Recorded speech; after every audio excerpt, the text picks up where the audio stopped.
Hello friends, कैसे हैं आप सब लोग।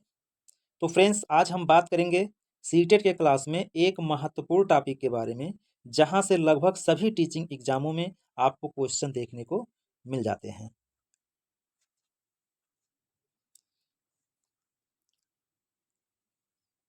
उस महत्वपूर्ण टॉपिक का नाम है एनसीएफ 2005, नेशनल कैरिकुलम फ्रेमवर्क, यानी राष्ट्रीय पाठचर्या की रूपरेखा 2005। फ्रेंड्स, यह एक तरह से पैडागोजी का बेस है, यानी आप इसे पैडागोजी की जान समझिए। यदि आप इसको अच्छे तरीके से समझ लेंगे तो यहाँ से सीटेट के पेपर में आप आसानी से 4 से 5 नंबर यहाँ से आप अच्छे से बना सकते हैं। फ्रेंड्स, राष्ट्रीय पाठचर्या की रूपरेखा 2005 एक ऐसा दस्तावेज है जिसमें ऐसे विषयों पर चर्चा की गई है कि बालकों को क्या और किस प्रकार से पढ़ाया जाना चाहिए। यानी एनसीएफ 2005 यह कहता है कि बालकों को यानी बच्चों को कितनी अच्छी तरीके से या कितनी सुविधा या किस किस तरीके से पढ़ाया जाए कि बच्चा अच्छे तरीके से उसको समझ सके। नेक्स्ट है, राष्ट्रीय पाठचर्या की रूपरेखा 2005 की उत्पत्ति रविंद्रनाथ टैगोर के सभ्यता और प्रगति नामक निबंध से हुई है। तो फ्रेंड्स, जो राष्ट्रीय पाठचर्या है इसमें जो रविंद्रनाथ टैगोर के द्वारा सभ्यता और संस्कृति के आधार पर किया गया है। फ्रेंड्स, ये टॉपिक आपको क्लियर हो चुका होगा। जैसा कि हमने बताया कि जो राष्ट्रीय पाठचर्या की रूपरेखा 2005 है उसमें उत्पत्ति जो है रविंद्रनाथ टैगोर की सभ्यता और प्रगति पर आधारित है।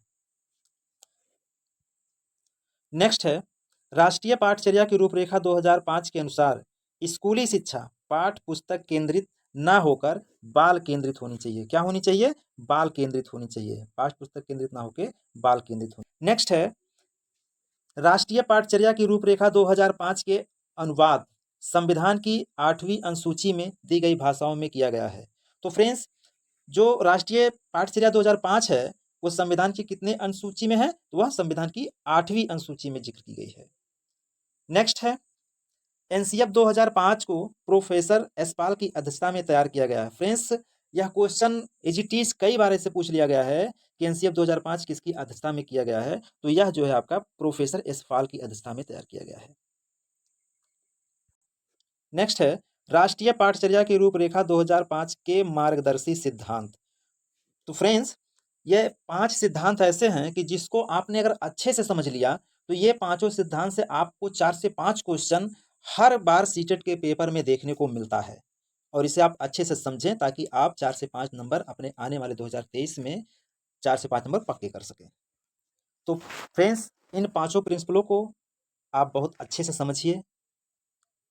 पहला है, ज्ञान को स्कूल के बाहरी जीवन से जोड़ा जाए। Knowledge should be linked to outdoor life of the school. Friends, जहां तक हो सके बच्चों का जो ज्ञान है उसको कक्षा के बाहर जोड़ करके संबंधित करके पढ़ाया जाए ताकि बच्चा अच्छे से किसी चीज को समझ सके। नेक्स्ट है, पढ़ाई को रटंत प्रणाली से मुक्त किया जाए, यानी study should be free from the rote system. यानी बच्चों को जहां तक हो सके उसे रोट लर्निंग से मुक्त किया जाए, यानी रटंत विद्या से मुक्त किया जाए, उसको समझ पे आधारित समझाया जाए। यही हमारा जो है एनसीएफ 2005 कहता है। सीबीएसई भी यही कहता है कि अब रटन चीज भूल जाओ, अब समझ पे आधारित चीजें जानो। अगर आपने रटन चीजों को छोड़कर समझ पे आधारित किया तो आप अच्छे से कर पाएंगे। नेक्स्ट है, पाठचर्या पाठ पुस्तक केंद्रित नहीं होनी चाहिए। Friends, curriculum should not be text book centred. जैसा कि फ्रेंड्स आपको यह जाननी जरूरी है कि पाठचर्या जो हो उस पाठ पुस्तक केंद्रित ना होकर चिल्ड्रन केंद्रित होनी चाहिए। नेक्स्ट है फ्रेंड्स, पाठचर्या पाठ पुस्तक केंद्रित नहीं होनी चाहिए। Curriculum should not be text book centred, यानी कि फ्रेंड्स पाठ पुस्तक केंद्रित ना होकर के वो सिर्फ और सिर्फ बाल केंद्रित होनी चाहिए। बाकी नेक्स्ट है, विद्यालय में दी जाने वाली शिक्षा को विभिन्न प्रकार की गतिविधियों से जोड़ा जाए। क्या किया जाए? विभिन्न प्रकार की गतिविधियों से जोड़ा जाए। यानी कि विद्यालय में जो शिक्षा दी जा रही है, क्लास में बच्चों को जो पढ़ाया जा रहा है उसको बच्चे को विभिन्न प्रकार की गतिविधि से जोड़कर पढ़ाया जाए, उसके जीवन से जुड़ी हुई चीजों से संबंधित चीजों को बता करके उसको पढ़ाया जाए, तो बच्चा वहां से अच्छे तरीके से सीख सकता है। नेक्स्ट है, राष्ट्रीय मूल्यों के प्रति आस्थावान विद्यार्थी तैयार किए जाएं। Friends, student should be prepared for national values, यानी कि एनसीएफ 2005 ये कहता है कि बच्चों को पढ़ाई के साथ साथ उन्हें आस्थावान विद्यार्थी तैयार किया जाए, यानी सामाजिक तौर तरीकों को भी सिखाया जाए, ताकि बच्चा आज से जब सीखा रहेगा तो उसके लिए आसान हो जाएगा। जैसे बहुत सारे बच्चे मान लो पढ़ने में बहुत अच्छा हो जाए, लेकिन अगर सामाजिक जीवन के बारे में उसको नहीं मालूम है, बच्चा तोड़ फोड़ करेगा, तो आज तोड़ फोड़ करेगा तो कल बसों को तोड़ेगा, कुछ और करेगा। तो इसलिए बच्चों को जो है पढ़ाई के साथ साथ उसको सामाजिक ज्ञान भी जरूरी है। नेक्स्ट है फ्रेंड्स, एनसीएफ 2005 का निर्माण एनसीईआरटी के द्वारा एवं इसको पूर्ण करने का कार्य निर्देशक प्रोफेसर कृष्ण कुमार के नेतृत्व में किया गया था। इसका मुख्य लक्ष्य आत्मज्ञान अर्थात विद्यार्थियों को अलग अलग अनुभव का अवसर देकर उन्हें स्वयं की प्राप्ति यानी स्वयं बच्चा करके सीख सके। नेक्स्ट है, राष्ट्रीय पाठचर्या की रूपरेखा 2005 के अनुसार विद्यार्थी को अपनी क्षमता और कौशल होते हैं, जो बच्चों की अपनी कुछ क्षमताएं होती हैं, कुछ कौशल होते हैं, कुछ सीखने के तौर तरीके होते हैं, तो हर विद्यार्थी को उसे व्यक्त करने का मौका प्रदान किया जाना चाहिए। एनसीएफ 2005 ये कहता है कि बच्चों को जो उसके मन में हो, उसकी क्षमता हो, उसकी व्यक्त करने का जो भी तरीका है, उसको अधिक से अधिक मौका दिया जाए कि बच्चा खुद कह करके अपनी बातों को व्यक्त कर सके। नेक्स्ट है, एनसीएफ 2005 का प्रमुख सूत्र बिना भार के अधिगम। फ्रेंड्स, बिना भार के अधिगम एनसीएफ 2005 ये कहता है कि बच्चों का ज़्यादा से ज़्यादा भार को कम किया जाए, उसके भार को कम किया जाए, उसको ज़्यादा से ज़्यादा समझाने पर जोर दिया जाए, ताकि बच्चा अच्छे तरीके से सीख सके और कर सके। एनसीएफ 2005 का प्रमुख सूत्र के बारे में तो आपने समझ लिया। अब नेक्स्ट देखते हैं, राष्ट्रीय पाठचर्या की रूपरेखा 2005 के प्रमुख सुझाव। अब सुझाव क्या हो सकते हैं, इसके बारे में हम लोग देख लेते हैं। पहला है, बालक सक्रिय है, वह स्वयं से जाने और नई नई चीजों को आजमाए, जोड़कर तोड़कर के गलतियां करे और स्वयं सुधार करे। तो फ्रेंड्स, एनसीएफ 2005 ये कहता है कि बच्चों को जब बच्चा सक्रिय रूप से होगा, एक्टिव होगा, तो बच्चा अच्छे तरीके से सीख सकता है। जैसे मान लो टीचर और बच्चे दोनों को सक्रिय होना जरूरी है, तो जब बच्चा सक्रिय रूप से होगा तो अच्छे तरीके से सीख सकेगा।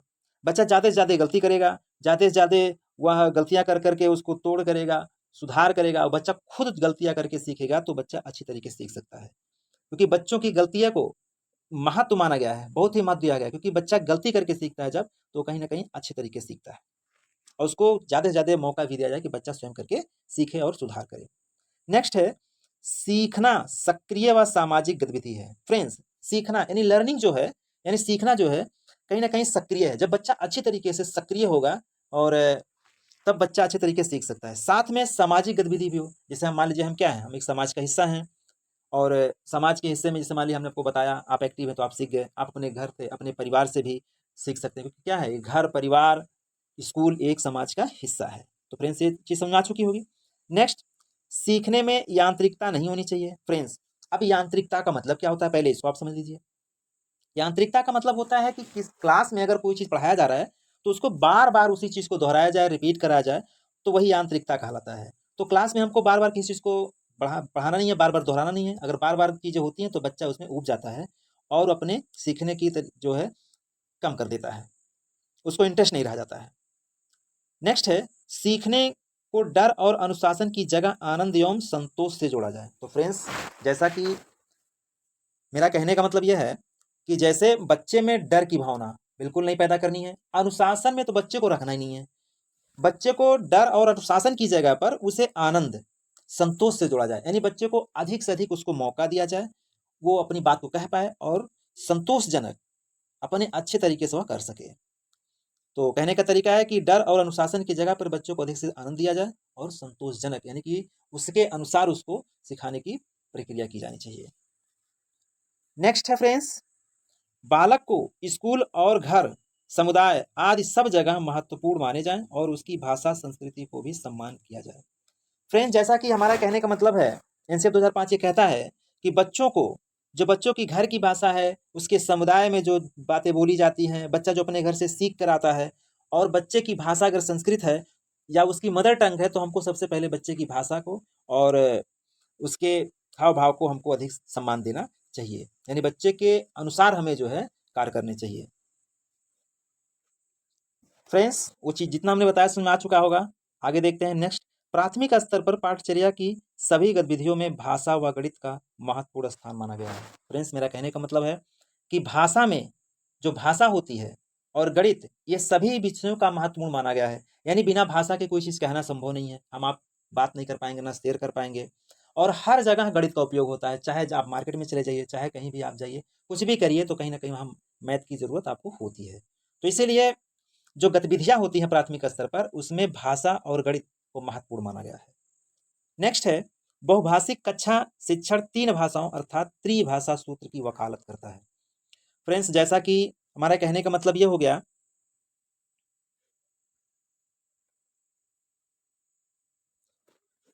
तो फ्रेंड्स जैसा कि त्रिभाषा, त्रिभाषा का मतलब होता है 3 भाषा, यानी कि कुछ उसकी मदर टंग, मान लीजिए कि बच्चे की भाषा मदर टंग हिंदी है, तो बच्चा को हिंदी में, उसकी मदर टंग है तो उसको हिंदी में बताई जानी चाहिए।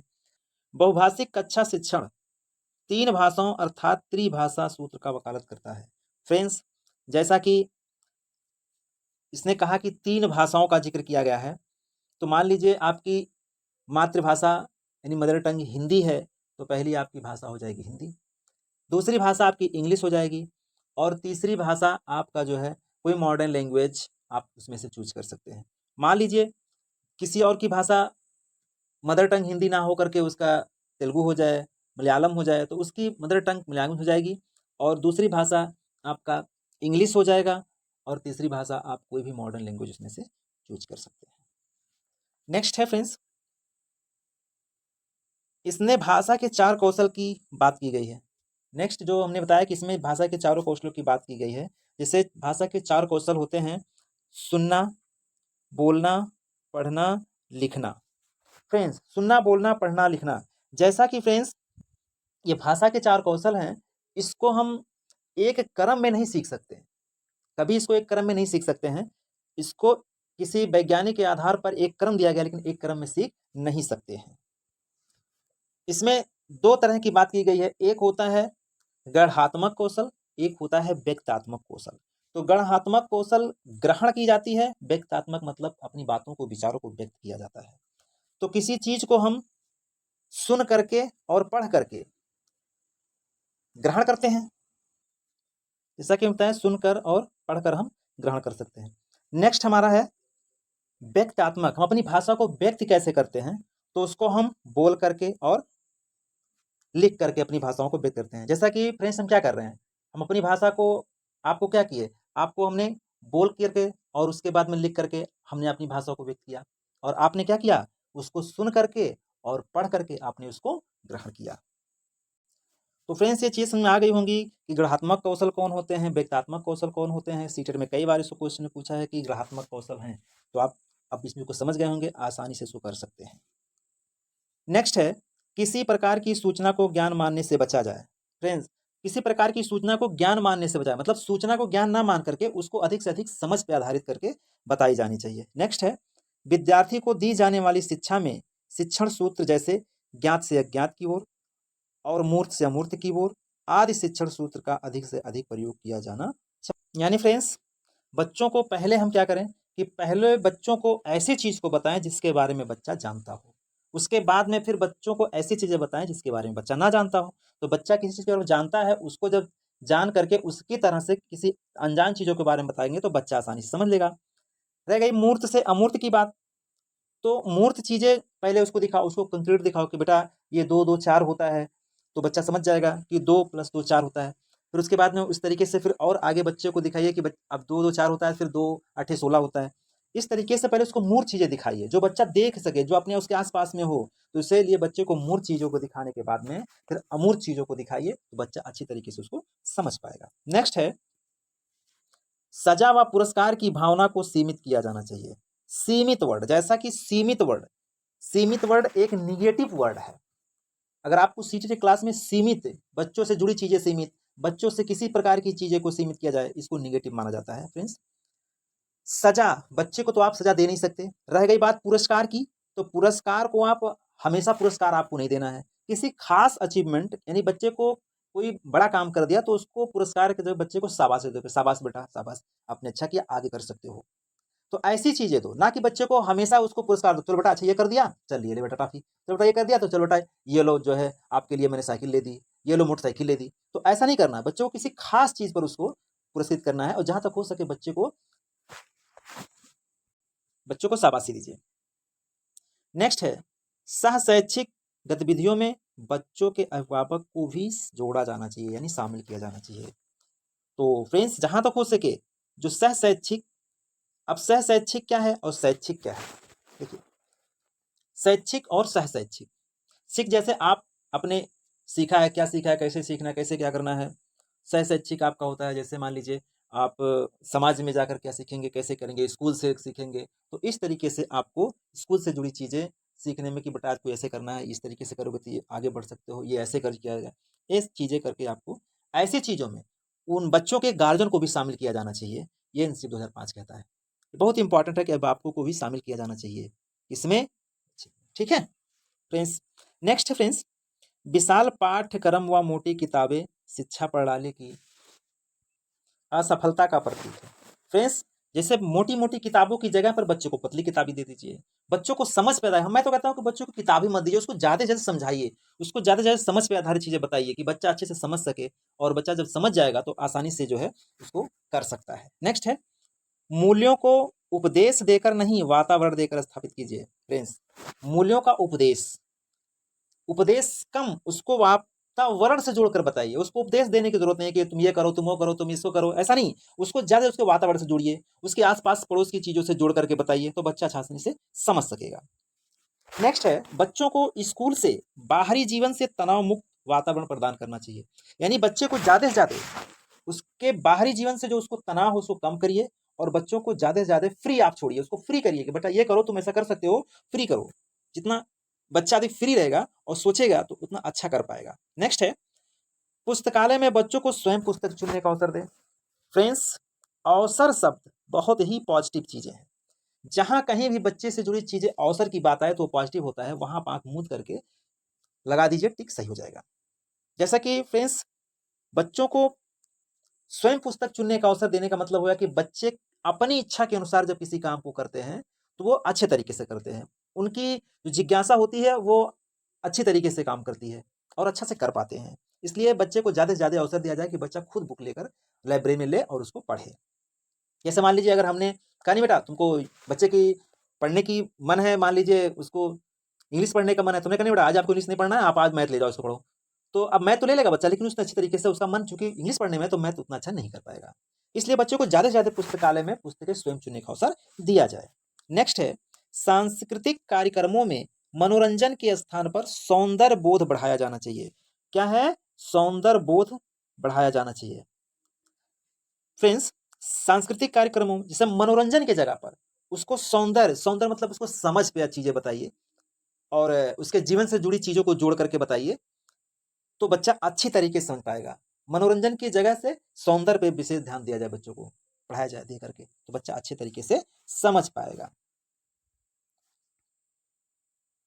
नेक्स्ट है फ्रेंड्स शिक्षकों को अकादमिक संसाधन व नवाचार आदि समय पर पहुंचाया जाए। यानी कि जो शिक्षक होते हैं उनको जो संसाधन की जरूरत है बच्चों के लिए, अच्छे से अच्छे संसाधन, अच्छी से अच्छी उनके लिए व्यवस्था की जानी चाहिए। नेक्स्ट है समुदाय को मानवीय संसाधन के रूप में प्रयुक्त होने का अवसर दें।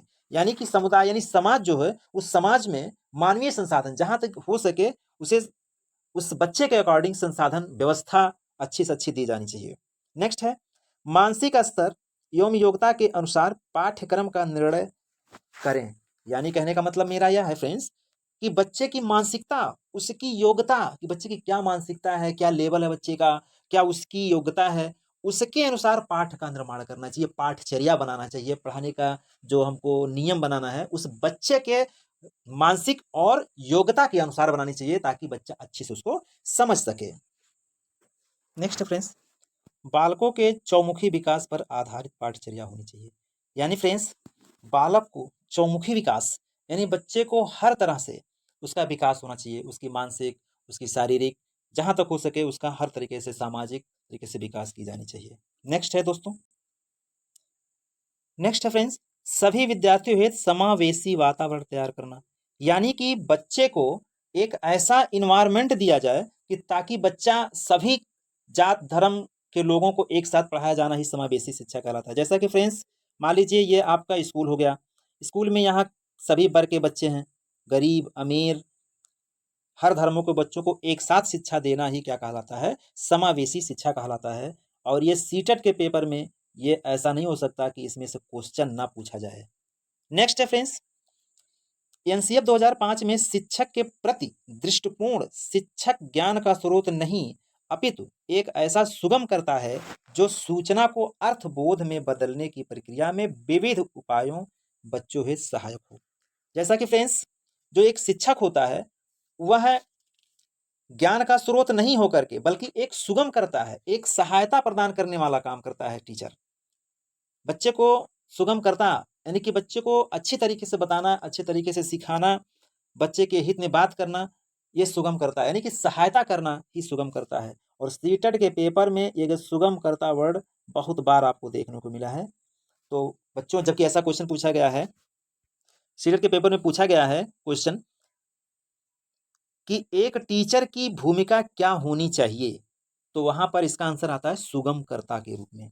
नेक्स्ट है एनसीएफ 2005 में बच्चों के प्रति दृष्टिकोण, प्रत्येक बच्चे की सीखने की गति प्रकृति अलग होती है, सभी बच्चे सक्रिय रूप से पूर्व ज्ञान एवं उपलब्धि सामग्री गतिविधियों के आधार पर अपने लिए अर्थ निर्माण करते हैं। जैसा कि फ्रेंड्स हर बच्चे की अपनी सीखने की जो योग्यता होती है, सीखने में जो क्षमता होती है अलग होती है, उसकी प्रकृति अलग होती है, उसकी सक्रियता यानी कि वो बच्चा कितना एक्टिव है वो भी अलग होता है। तो सक्रिय रूप से पूर्व ज्ञान प्रभावित होना चाहिए, यानी बच्चा सक्रिय रूप से उसका पूर्व ज्ञान के बारे में पहले बताते हैं, पूर्व ज्ञान के बारे में बता करके उसको हम नई चीजों पर ले जाते हैं तो बच्चा आसानी के तरीके से सीख सकता है। इसलिए सक्रिय वर्ड बहुत ही इंपॉर्टेंट वर्ड है और सक्रिय होना बहुत जरूरी है, क्योंकि अगर बच्चा सक्रिय नहीं होगा, एक्टिव नहीं होगा, तो बच्चा अच्छे तरीके से सीख नहीं सकता है। इसके लिए टीचर और बच्चे दोनों को सक्रिय होना जरूरी है। नेक्स्ट है दोस्तों, एनसीएफ 2005 5 विषयों पर जोर देता है। ध्यान रखिएगा, एनसीएफ 2005 जो है वो 5 विधियों पर जोर देता है। पहला है करके सीखना, लर्निंग बाय डूइंग, ठीक है। निरीक्षण विधि, परीक्षण विधि, सामूहिक विधि, मिश्रित विधि। तो फ्रेंड्स राष्ट्रीय पाठचर्या की रूपरेखा 2005 से संबंधित प्रश्न आपको मिलेंगे, जिसमें करके सीखने पर सबसे अधिक महत्वपूर्ण माना गया है बच्चे को, कि बच्चा जितना अधिक से अधिक अपनी करके सीखेगा, हैंड बाय डूइंग सीखेगा, यानी जितना अधिक करेगा और सीखेगा उतना अच्छा ही उसके लिए होगा। बच्चा करके सीखने पर सबसे अधिक अच्छे से सीखता है। नेक्स्ट है फ्रेंड्स, राष्ट्रीय पाठचर्या की रूपरेखा 2005 में किसकी समझ प्राप्त होती है? तो फ्रेंड्स जो राष्ट्रीय पाठचर्या रूपरेखा 2005 है वो रचनावादी समझ पर होती है। ये रचनावादी समझ बहुत ही इंपॉर्टेंट वर्ड है, रचनावादी। नेक्स्ट है राष्ट्रीय पाठचर्या की रूपरेखा 2005 के अनुसार एक शिक्षक की भूमिका कैसी होनी चाहिए फ्रेंड्स? तो इसके बारे में हमने पहले ही आपको बता दिया है कि एक टीचर की जो भूमिका होती है वो सुगमकर्ता यानी फैसिलिटेटर होनी चाहिए। एक सुगमकर्ता के रूप में एक टीचर की भूमिका होनी चाहिए। एनसीएफ 2005 यानी कि एनसीएफ 2005 के बारे में, जैसे एनसीएफ फुल फॉर्म क्या है, एनसीएफ का फुल फॉर्म क्या है, तो NCF full form national curriculum framework होता है। एनसीएफ 2005 के अनुसार अंग्रेजी सीखने का उद्देश्य क्या है? तो अंग्रेजी सीखने का उद्देश्य है बहुभाषिकता। फ्रेंड्स बहुभाषिकता, जैसा कि फ्रेंड्स बहुभाषिकता मतलब जैसे मान लीजिए कि बहुत सारे बच्चे हैं, कोई तेलुगु बोलता है, कोई हिंदी बोलता है, कोई मलयालम बोलता है, इस तरीके से सब बहुत सारी भाषाएं के बच्चे हैं। और जब एक साथ रहते हैं तो तेलुगु वाला हिंदी वाले से कुछ सीख लेता है, हिंदी वाला कुछ तेलुगु वाले से सीख लेता है। इस तरीके से बच्चे साथ में रह करके एक दूसरे की भाषा को सीख सकता है, और एक दूसरे के साथ सीखने को ही बहुभाषिकता कहते हैं। और बहुभाषिकता बहुत ही इंपॉर्टेंट है, आपके सीटेट के पेपर में बहुत बार बहुभाषिकता की बात की गई है और बहुभाषिकता संबंधित क्वेश्चन भी बने हैं। नेक्स्ट है एनसीएफ बल देता है करके सीखने का। किस पे बल देता है? करके सीखने का दोस्तों। यानी एनसीएफ ये कहता है कि बच्चों को ज्यादा से ज्यादा उसको खुद करके सीखने पर जोर दिया जाए, कि बच्चा खुद करके सीखेगा तो अच्छी तरीके से वो सीखेगा, अच्छा कर पाएगा। और अच्छे से समझ पाएगा फ्रेंड्स। तो फ्रेंड्स, आज का सेशन आपको कैसा लगा? मुझे उम्मीद है कि आप इसे अच्छी तरीके से समझ गए होंगे। तो फ्रेंड्स, इसे ज़्यादा से ज़्यादा लाइक करिए और ज़्यादा से ज़्यादा अपने दोस्तों मित्रों में इसे शेयर करिए और बेल आइकन को प्रेस करिए। और ऐसे ही महत्वपूर्ण टॉपिक को लेकर फिर नेक्स्ट वीडियो में मिलते हैं।